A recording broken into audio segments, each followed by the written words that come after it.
नमस्कार, मी साधना, माझा आवाज मध्ये आपलं स्वागत। तर पाहूयात एक महत्त्वाची बातमी। महाराजांचा पुतळा पडला याचं सुद्धा तुम्ही जर राजकीय भांडवल करत असाल हे दुर्दैव आहे। उलट बाळासाहेबांनी असं म्हणायला पाहिजे की आरोपी जो आहे तो तात्काळ अटक करून जेरबंद केला पाहिजे। उलट आपण अशा प्रकारचे शंका उत्पन्न करत असू तर छत्रपती शिवाजी महाराजांचा विचार आपण कुठला आत्मसात केलाय हे याबाबत चिंतन करावं लागेल। हा विषय राजकारणाचा असू शकत नाही। राजकीय भांडवल करायला अनेक हे आहेत। आज जे महाविकास आघाडीने आंदोलन केलं हे काय आहे? हे चोराच्या उलट्या बोंबा आहेत।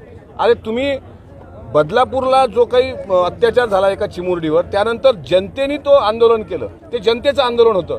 पण आता जे हे करतायत आज त्यांनी जोडे मारो आंदोलन केलं हे त्यांनी विधानसभा डोळ्यासमोर ठेवून केलेला हा मला असं वाटतं की काय म्हणता येईल त्याला नौटंकी आहे, नाटक आहे।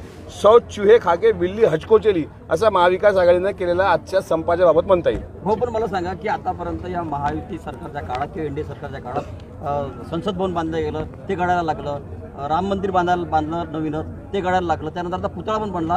ह्या कामात कुठेतरी भ्रष्टाचार होत नाही का तुम्हाला वाटते काय? भ्रष्टाचाराची पाळंमुळं जर असतील तर ती शोधली पाहिजेत ना। सरकारला वाटतं की भ्रष्टाचार होऊ नये, कुठल्याही सरकारला वाटतं। महाविकास आघाडी सत्तेत आली तर त्यांनाही वाटेल भ्रष्टाचार होऊ नये, पण उदाहरणं द्यायची झाली तर मग बरीच लाईन लंबी आहे। त्याच्यामुळे आता या घटनेचं कुठेही राजकीय भांडवल न करता माझं स्पष्ट म्हणणं आहे आरोपी जेरबंद होणं महत्त्वाचं आहे आणि याच्या मुळात गेलं पाहिजे। 24 कोटीचा कंत्राट 23 वर्षाच्या एखाद्या छपरी पोराला कसा भेटतो, ज्याला कुठलाही कवडीचा अनुभव नाही, त्याला एवढं मोठं कंत्राट दिलं कसं जातं आणि कंत्राट दिल्यानंतर त्याला पाठीशी कोण घालतं हे महाराष्ट्राच्या समोर आलं पाहिजे। जर सार्वजनिक बांधकाम विभाग त्याला पाठीशी घालत असेल तर ते सुद्धा महाराष्ट्राच्या समोर आलं पाहिजे।